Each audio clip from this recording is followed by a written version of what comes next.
Philippe Bertin, les carnets d'un confiné. Chers amis, bonjour.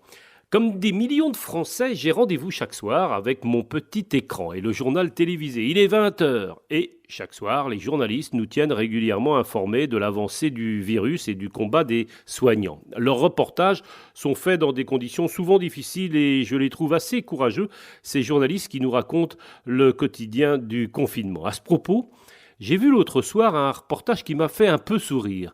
Il était question du silence retrouvé dans nos villes.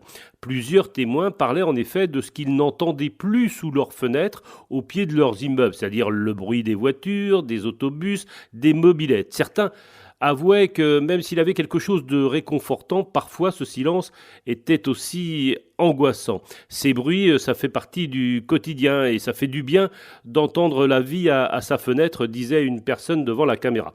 Il y avait aussi un couple de retraités qui ne cachait pas sa joie de pouvoir enfin profiter de leur jardin. Jusqu'alors, expliquait-il, on ne pouvait pas s'entendre quand on sortait dehors. Leur maison est en fait située à proximité immédiate des pistes de l'aéroport d'Orly. Et comme les avions sont cloués au sol, eux ne sont plus soumis au décollage et aux atterrissages toutes les 30 secondes. Ça m'a fait penser à ce film d'Yves Robert où 4 copains achètent la villa de leurs rêves sans savoir qu'elle est située en bout de piste d'un aéroport et que son propriétaire a profité d'une grève des transports aériens pour la mettre en vente. Ce film, c'est bien sûr « Nous irons tous au paradis ».